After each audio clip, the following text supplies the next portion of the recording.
이것은 책의 제목인데요. 책 이미지를 보여주시면 좋을 것 같아요. 두란노에서 나온 마음을 따르지 않을 용기, 너의 마음을 따라가지 마라, 이런 책인데요.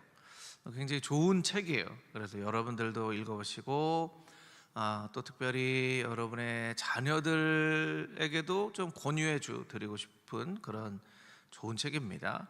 이 시대를 살아가고 있는 젊은 사람들이 좀 읽어볼 필요가 있는 그런 책이에요.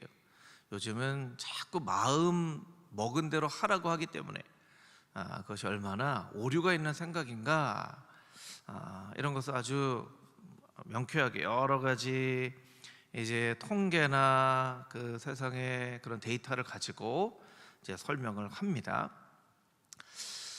이 책을 보면서 이런 질문을 한번 해봅니다. 마음을 따르지 않는 일에도 용기가 필요한가? 여러분, 마음을 따르지 않는 일에도 뭔가 용기가 필요할까요? 필요합니다. 정말 엄청난 결단이 필요합니다. 그래야 마음을 따르지 않을 수가 있어요. 그럼 또 이렇게 질문을 해볼 수 있겠죠? 그럼 마음을 따르면서 살면 도대체 뭐가 문제인가? 뭐가 문제이길래 마음을 따르지 말라고 이야기하고 마음을 따르지 않기 위해서는 엄청난 용기와 결단이 필요하다고까지 이야기를 할까? 이제 이런 질문을 해보게 된다는 것이죠. 오늘 우리가 읽은 에스겔 28장 말씀은 이제 열국에 대한 에스겔 선지자를 통한 하나님의 심판의 메시지 중에 두로와 시돈에 대한 메시지예요. 본문을 보면 두로 왕이 이렇게 이야기를 한다는 거예요. 보면 2절 말씀에 내가 신이다, 내가 하나님의 자리에 바다 가운데 앉아 있으니, 3절 내 마음이 내가 다니엘보다 훨씬 더 지혜로워서 은밀한 것을 다 깨달아 안다. 4절에 보면 지혜와 총명으로 재물을 얻었으며 금과 은을 곳간에 저축하였으며, 5절 말씀에 보면 더 큰 지혜로 무역으로 재물을 더하고, 그러니까 이제 돈이 점점 더 많아진다는 거예요. 점점점 더 많아졌으므로 그 재물로 말미암아 내 마음이 교만하였도다, 이렇게 돼 있죠. 그러니까 이제 5절 말씀에 보면 이 모든 교만의 원인이 그 재물로 말미암아 교만해졌다, 이런 이야기를 한다는 거예요. 참 예전에 벌써 2000년도 훨씬 전에 에스겔 선지자를 통하여 주신 예언의 말씀인데, 참 사람의 사는 것은 참 바뀌지 않는구나, 이런 생각을 해봅니다. 요즘하고도 참 비슷합니다. 사람들이 더 많은 돈을 가지려고 합니다. 더 많은 돈을 가지려고 해요. 그리고 더 똑똑해지려고 하죠. 여러분, 이 세상이 얼마나 더 똑똑해져 가고 있습니까? 많은 사람들이 예측을 합니다. 우리가 예측할 수 없을 만큼 이제 지식과 기술이 발달할 것이다. 예측할 수 없을 만큼. 중국이 이 AI나 로봇이나 이런 곳에 굉장히 아주 앞서 나가요. 제가 설교 시간에도 한번 말씀드린 적이 있지만, 우리나라는 1등을 하면 의대에 가려고 하는데 중국은 이제 공대에 가요.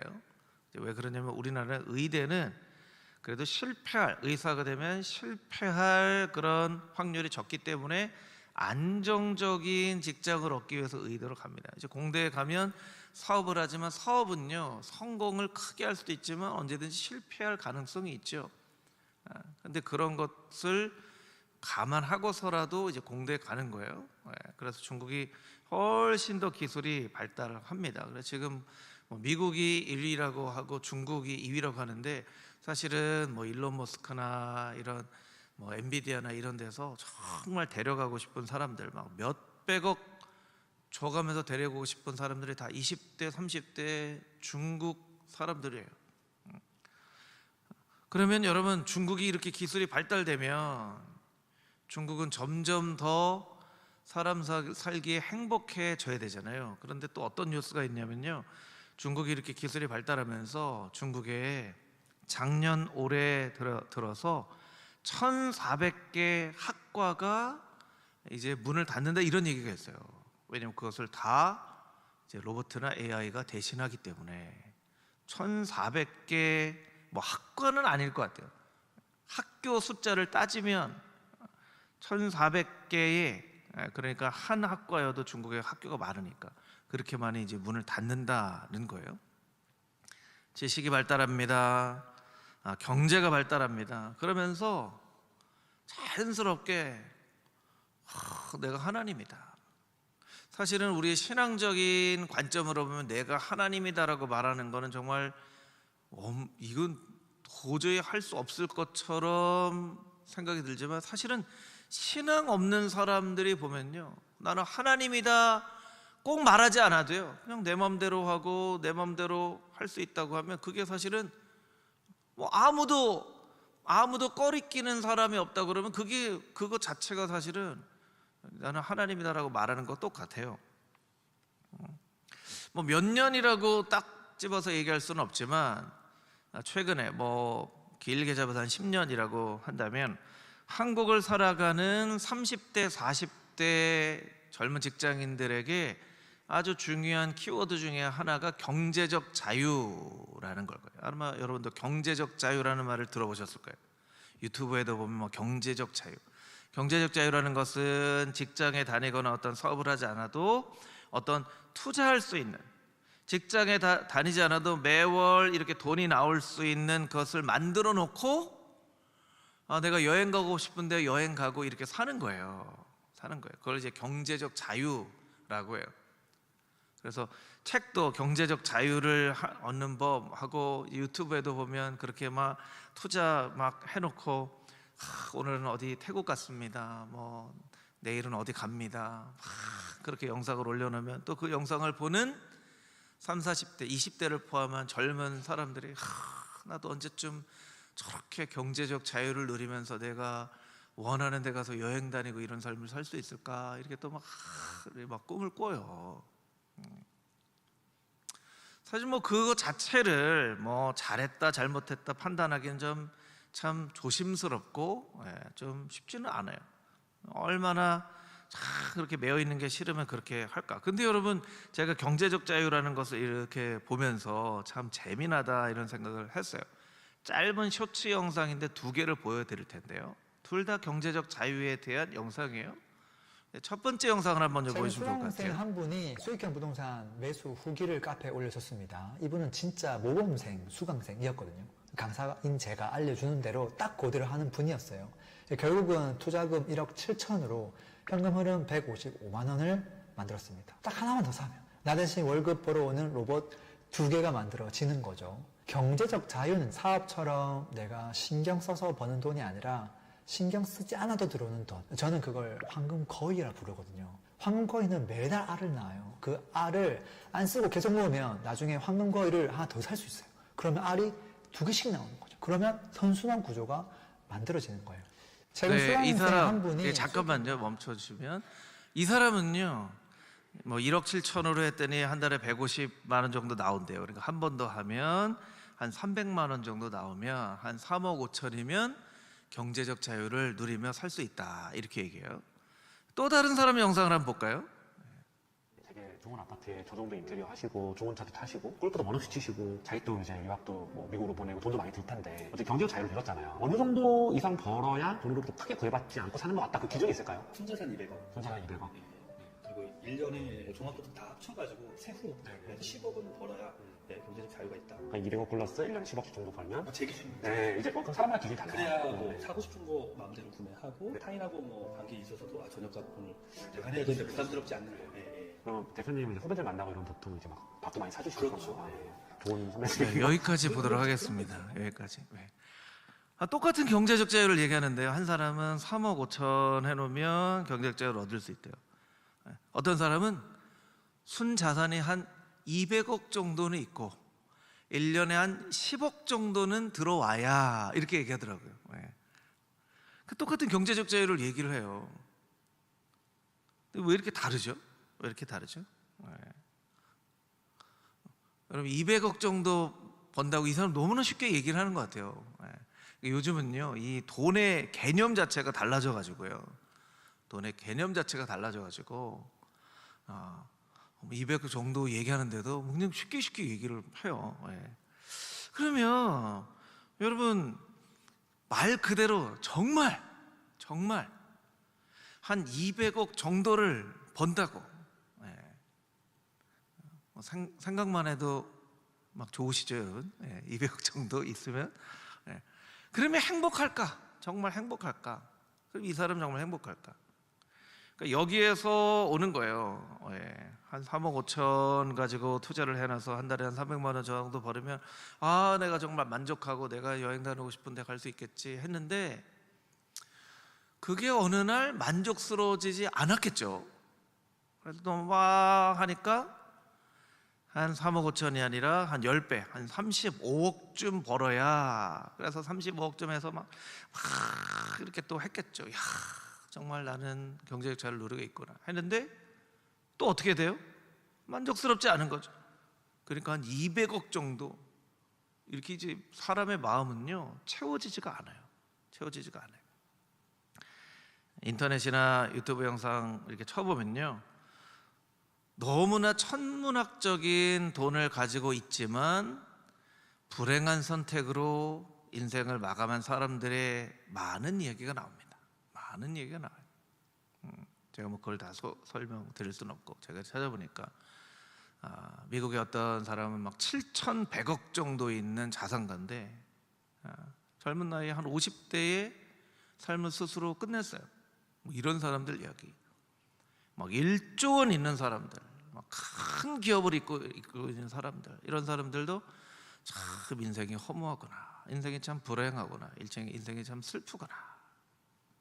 그러면 자유를 누렸는데, 자유는 정말 편안하게 누릴 수 있고 정말 마음 편안하게 먹고 싶은 거 다 먹고 가고 싶은데 다 가고 만나고 싶은데 아까 이 사람처럼 돈 밥 사고 싶을 때 다 사고 막 하면 행복할 것 같은데 인생의 행복이 거기에 있지 않다라는 것을 이야기하고 있는 것이죠. 스티브 잡스가 그렇게 이야기를 합니다. 스티브 잡스가 아마 한 20년 사이에서는 인간의 그 인류의 생활을 바꿔는 가장 중요한 영향을 끼친 인물이라고도 할 수 있을 텐데 스티브 잡스가 스마트폰을 만들면서 그런 얘기합니다. 내 마음을 따르지 않을 이유가 없습니다. 내 마음을 따르지 않을 이유가 뭐가 있습니까? 여러분 마음 먹은 대로 사십시오. 마음 먹은 대로 어디서든지 일하시고 마음 먹은 대로 어디서든지 접속하고. 그래서 스마트폰을 만들었지만 역설적으로 스마트폰이 사람을 정말 더 바보같이 만든다 이렇게 얘기를 하잖아요. 스마트폰이 정말 스마트한가? 인간을 정말 스마트하게 만드는가? 스마트폰 처음 나왔을 때 여러분 기억하신지 모르겠지만 그 사람들이 막 환호했어요. 사람들이 10시간에 거쳐서 할 일을 5시간에 줄여가지고 하면 그 나머지 5시간은 정말 여유있게 삶을 즐기고 여가 생활을 하는 데 쓸 수 있습니다. 이건 인류의 혁신적인 발명품입니다 했는데 여러분 10시간 할 일을 5시간에 줄이니까 5시간 여유가 생겼나요? 아니, 일을 더 2배, 3배 더 많이 하게 되어져 버렸죠. 그리고 이제 출퇴근도 없어요. 출퇴근도 없고 24시간 거기에 매여서 살아가는 거예요. 사실은 고대의 지혜로운 철학자들이나 고전은 반대로 이야기를 합니다. 아리스토텔레스도 어떤 이야기를 했냐면 제자들에게 감정의 절도를 추구해야 된다. 아까 보여드렸던 마음을 따르지 않을 용기라는 책을 이렇게 읽어보면 감정, 마음 먹은 대로 그렇게 따라 살면 안 된다. 절제가 있어야 된다. 이렇게 얘기를 했어요. 신학자인 어거스틴은 이렇게 이야기합니다. 인간의 우리의 내면 생활은 사랑의 질서가 있어야 된다. 질서가 있어야 된다. 그렇게 이야기를 합니다. 고전과 철학자들만 그렇게 이야기를 하는 게 아닙니다. 통계도 우리에게 이야기합니다. 여러분 미국의 역사를 보면요, 인간의 자유와 행복 추구권이 가장 그게 이거 쫓아야 됩니다 했을 때가 1960년대. 미국에서는 히피 문화가 막 만들어지는 그런 때예요. 그래서 1960년대를 보면 미국에서 정말 행복 추구권, 행복을 추구해야 된다, 자유를 누려야 된다, 너의 마음대로 마음 먹은 대로 살아라, 그랬던 때인데요. 1960년대부터 1999년까지의 통계를 놓고 보면요, 그 40년의 시간 동안 그 이전과 비교해 봤을 때 이혼율이 2배, 청소년 자살률은 3배, 폭력 범죄율은 4배, 교도소 수감자는 5배, 사생아 출산은 6배, 결혼이 아닌 동거는 7배. 이게 이제 아메리칸 패러독스, 미국의 모순이라는 책에서 심리학자인 데이빗 마이어스라고 하는 사람이 통계를 가지고 얘기한 거예요. 과연 미국이 더 행복하냐? 미국이 이전보다도 행복해졌냐? 사람들은 행복을 추구해야 된다고 그 어느 시대보다 더 소리를 높여서 얘기를 했는데 사람들은 더 행복해졌냐? 통계 수치로 보면 그렇지 않다는 거예요. 그렇지 않다는 거예요. 그러니까 결국에는 자기들의 생각이 틀렸다는 거예요. 마음을 따라서 살아라, 행복을 따라 살아라, 자유를 누리면 살아라 했는데 실제로 반대로 그렇게 되지 못했다라는 거예요. 신경과학자인 케빈 코커런이라는 사람은 행복을 염원하고 추구하며 행복을 얻고자 하는 제품을 소비하고 소비할수록 우리는 덜 행복해지고 더 우울해지는 것 같다, 그렇게 얘기합니다. 덜 행복해지고 더 우울해지는 것 같다, 그렇게 얘기합니다. 여러분, 2026년 대한민국을 살아가는 우리는 그럼 과거에 뭐 미국 얘기할 것도 없이 과거에 20년 전, 30년 전, 40년 전보다는 훨씬 부유하고 훨씬 더 많은 기술과 편리를 누리고 살고 있지만 우리는 정말 과연 더 행복해졌나? 더 행복해졌나? 우리의 행복은 어디 있는가? 이런 것들을 한번 우리가 스스로 물어봐야 된다는 거예요. 여러분, 신앙도 마찬가지입니다. 신앙도 마찬가지예요. 예전보다 신앙의 자유가 훨씬 더 많아졌죠. 훨씬 더 많아졌어요. 그래서 한때는 기독교 안에서도 자기가 원하는 바를 교회에서, 어떤 사람은 뭐 제자 양육을 원하기도 하고, 어떤 사람은 선교를 원하기도 하고, 어떤 사람은 구제를 원하기도 하고, 자기의 신앙의 칼라들이 있잖아요. 자기의 신앙의 칼라대로 정말 신앙생활을 할 수 있는, 자기의 신앙의 어떤 그런 부분들이 교회 안에서 잘 반영될 수 있는 그런 신앙생활을 성도들이 하고 싶어 해요. 그러면 그들의 신앙생활은 정말 더 행복해졌을까? 이런 것들을 생각을 해보면요, 과연 그런가? 이런 생각을 해봐야 되고요. 여러분, 부모가 행복하면 반드시 자녀가 다 행복한 것은 아니지만, 부모가 행복하게 신앙생활을 하면 자녀들이 그 행복한 신앙생활의 모습을 보고 배울 기회가 훨씬 더 많아지겠죠. 그건 당연한 거예요. 근데 어찌된 일인지 우리의 자녀들, 자녀손들이 자꾸 신앙을 떠납니다. 신앙을 떠나요. 이거 뭐 누구의 책임이라 할 거 없이 목회자의 책임이기도 하고, 어른들의 책임이기도 하고, 시스템의 책임이기도 하고, 교회 학교의 책임이기도 하고, 모든 사람들의 공통적인 책임인데, 중요한 것은 자녀들이 성인이 될 때까지, 20세가 될 때까지의 기독교 교육, 교회 안에서의 교육, 가정에서의 교육이 사실은 열매를 맺고 있지 못하다는 증거예요. 열매를 맺지 못하고 있다는 증거예요. 여러분, 우리 자녀들에게 무엇을 어떻게 가르쳐야 될 것인가? 교회에서는, 가정에서는 무엇을 어떻게 가르쳐야 될 것인가?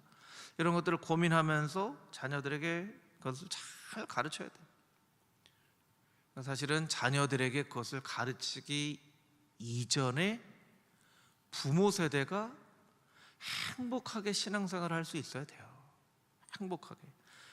행복하게 신앙생활을 할 수 있어야 돼요.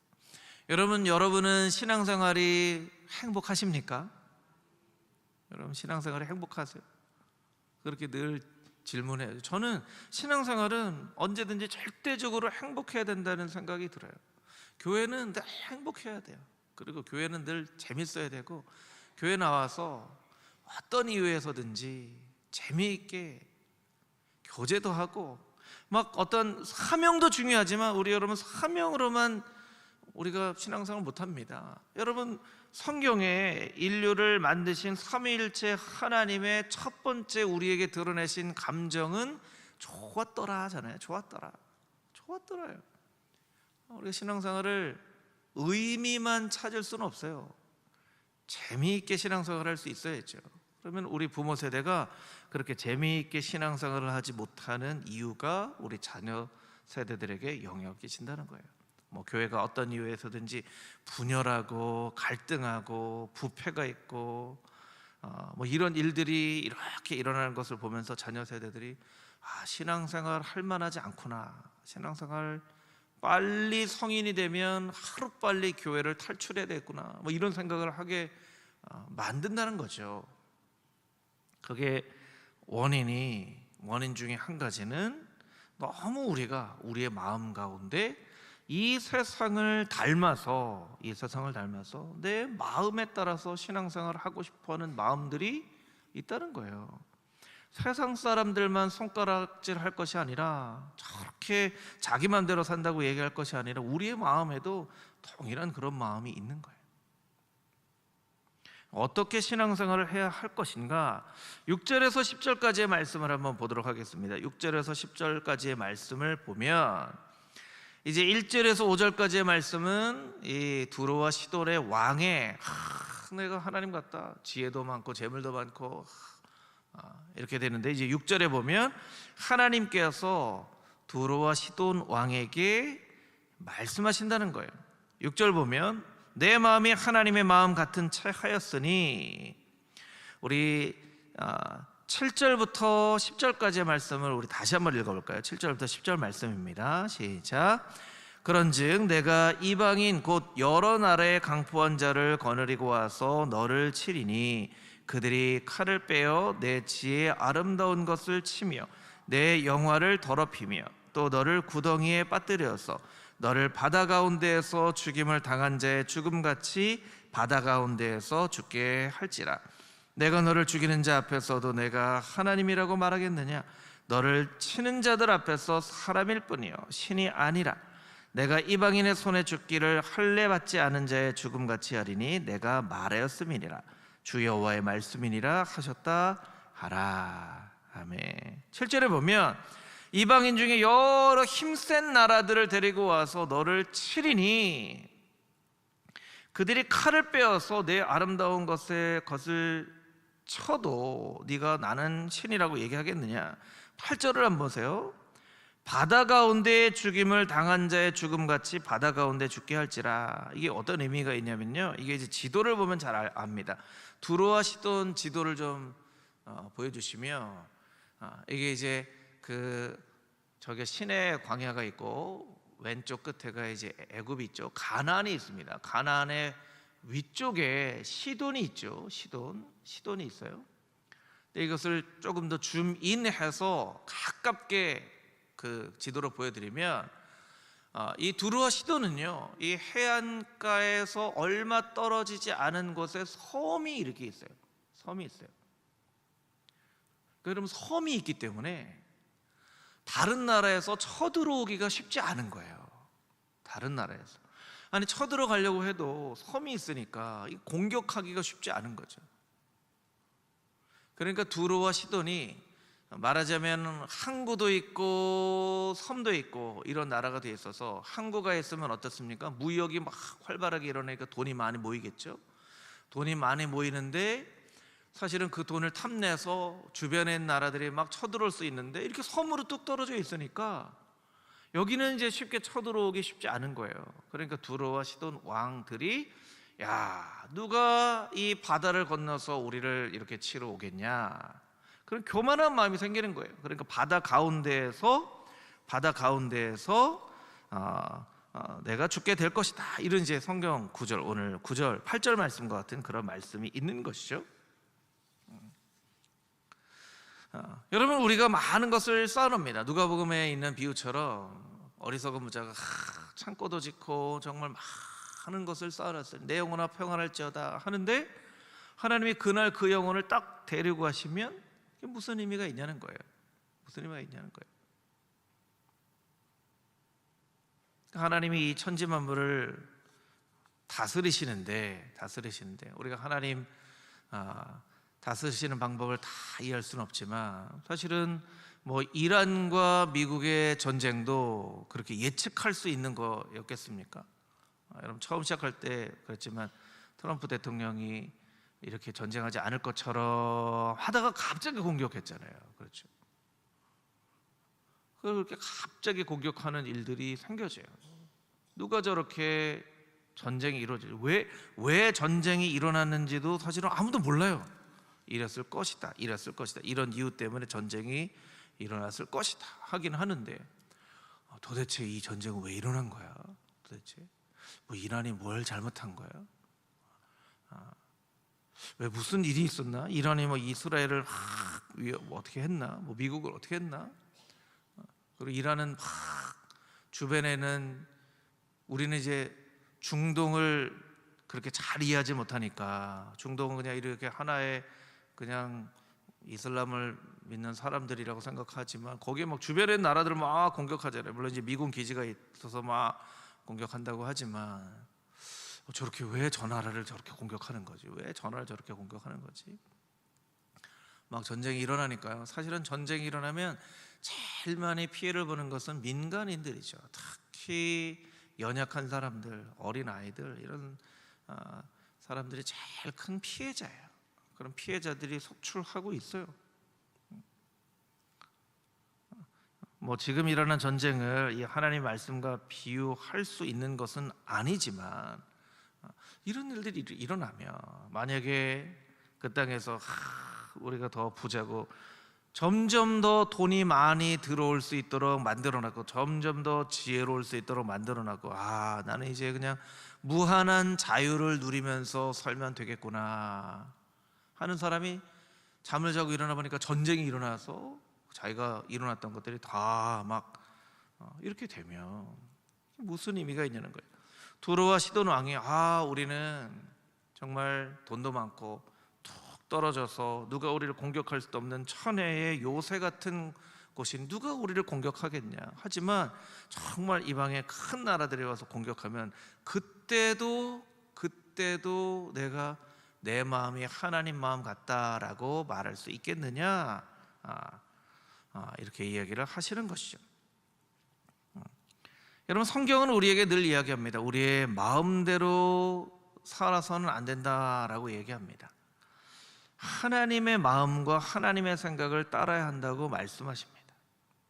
하나님의 마음과 하나님의 마음을 따라야 한다고 말씀하세요. 여러분, 성경에 다윗을 어떻게 설명을 하죠? 하나님의 마음에 합한 사람, 이렇게 설명을 하죠.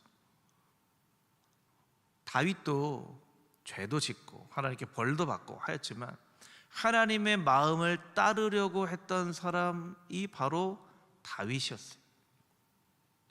그리고 자유라는 것은요, 사실은 책임질 수 있을 만큼만 자유예요. 책임질 수 없으면 그것은 자유가 아닙니다. 여러분, 오늘날 일어나고 있는 수없이 많은 사건 사고들은요, 다 마음대로, 자기가 마음대로 하려고 하다가 사건 사고가 일어나는 거죠. 뭐 마약이나 미국에 있는 어떤 뭐 총기나 어떤 이런 사건 사고들 보면요, 다 자유를 남용해서 생기는 거예요. 여러분들이 다 자녀들 키워보시면 알겠지만, 자녀들이 정말, 부모님이 자녀들이 정말 말을 해도 정말 끝까지 말 안 들을 때 부모님이 자녀들에게 최후 통첩처럼 하는 말이 있어요. 어떤 말이죠? 이제 네 마음대로 해. 그래서 사실 최후 통첩이에요. 네 마음대로 해. 이건 축복이 아니에요. 축복이. 이제 네 마음대로 해. 그렇게 하려면 네 마음대로 해. 하죠. 그러면 네 마음대로 하라는 거는 말로만 보면 세상 사람들의 그런 관점으로 보면 이제 내 마음대로 해도 되는구나, 이제 내 마음대로 하는 완전한 자유를 누렸구나. 아니에요. 네 마음대로 해요. 네 마음대로. 하나님도요, 그렇게 얘기를 해도 말 안 듣고 하는 사람들에게 하나님이 하실 수 있는 최후 통첩과 같은 말은요, 그래? 네 마음대로 해봐 하는 거예요. 네 마음대로 해봐. 하나님은 알고 계시잖아요. 네 마음대로 하는 그 결국이 어떤 모습이 될지를 알고 계시잖아요. 스티브 잡스도 그렇고 세상도 정말 내 마음대로 하라고, 마음 가는 대로 하고 마음 가는 대로 행동하고 하라고 하는데요, 사실은 마음 가는 대로 하면 안 되는 것이 역사적으로 증명된 진리예요. 제가 한 3년 전에 이제 뉴욕에 그 뉴욕 인투교회에서 그 부흥회를 인도해 달라고 그래서 제가 미국에 갔잖아요. 몇 년 전에 갔을 때와 3년 전에 미국에 갔을 때와의 큰 차이가 있더라고요. 큰 차이가. 이렇게 돌아다니까요, 이제 네온 사인을 하고 아주 화려하게 가게를 꾸며놓는 그런 데가 있는데, 그 목사님이 저한테 얘기하더라고요. 목사님, 저기 다 마리화나 파는 데예요. 그러니까 마리화나 파는 데는 다 화려하게 만들어서 들어오라고 하는 거예요. 그럼 미국은요, 마리화나를 마음대로 하게 하잖아요.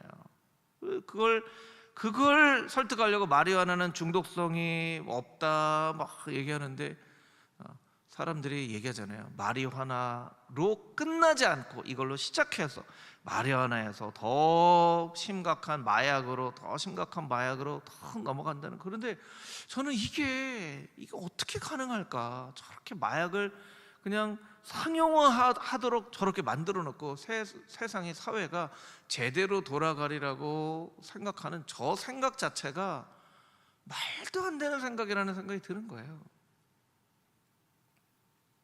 그러고는 사람들에게 얘기하죠. 마음 가는 대로 사십시오.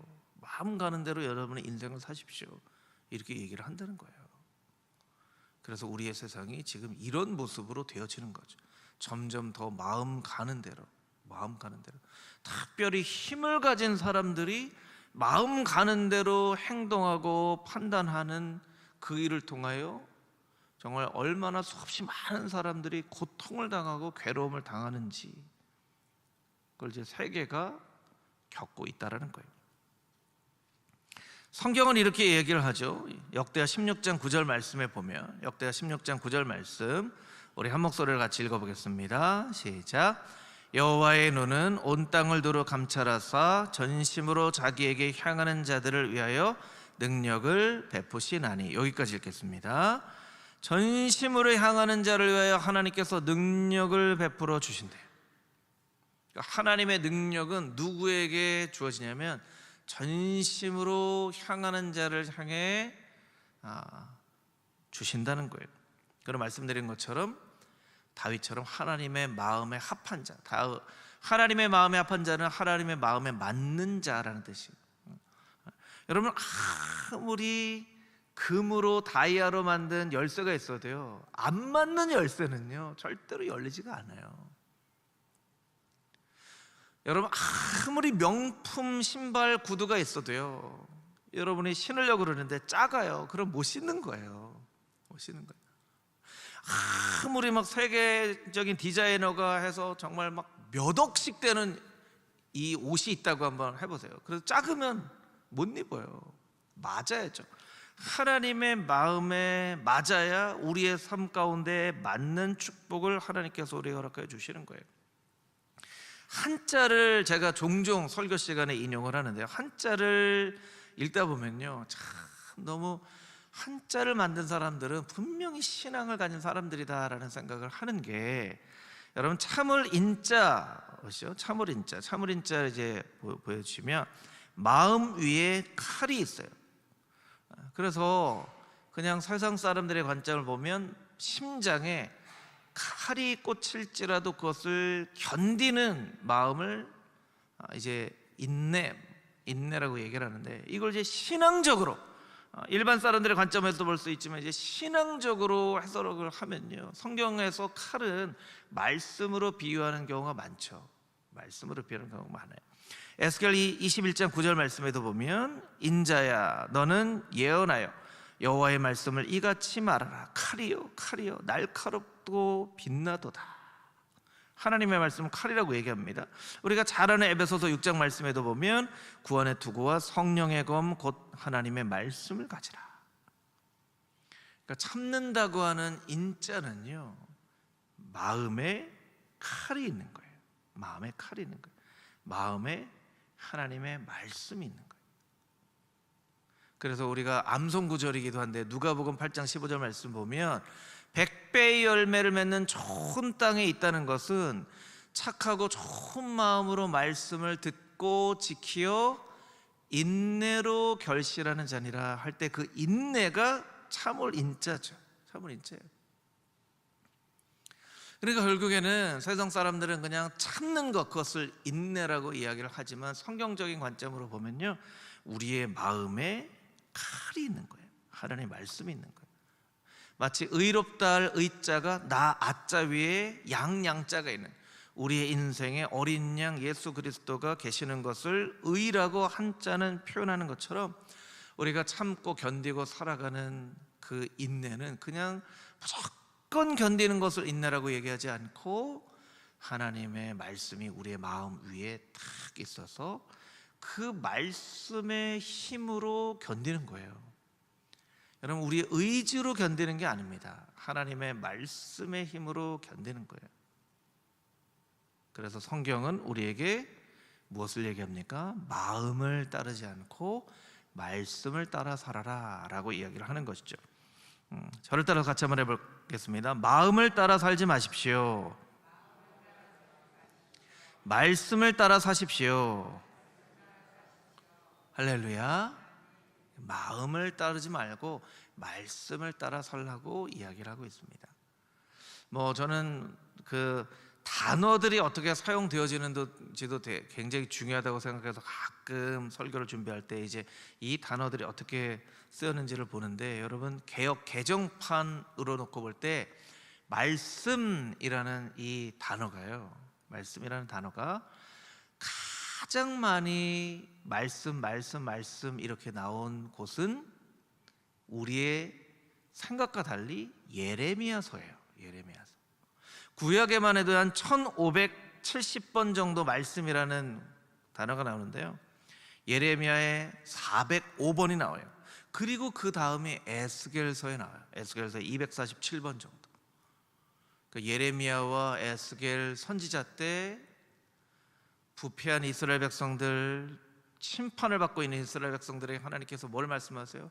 말씀 앞으로 나가라. 말씀 앞으로 나가라. 말씀을 붙잡아야 산다. 말씀 붙잡아야 산다. 여러분, 모세오경을 다 합해도 이 말씀이라는 단어가 한 260번 정도 나오는데 에스겔서에만 250번 정도 나와요. 그러니까 말씀을 붙잡아야 된다. 말씀 따라 살아야 된다. 그러니까 에스겔서는 여러 가지 주제들이 많이 있지만 이 단어로만 놓고 보면 심판 가운데는 백성들아, 말씀이 살 길이다. 말씀을 따라 살아야 한다라는 것을 이야기를 하고 있다는 거예요. 오늘날 한 치 앞도 예측할 수 없는 시대를 살아가는 우리들의 마음 가운데에도 여전히 불안과 걱정과 염려가 있습니다. 그런 우리에게 하나님께서 말씀하십니다. 불안해하지 마라. 염려하지 마라. 말씀 붙잡고 살아가라.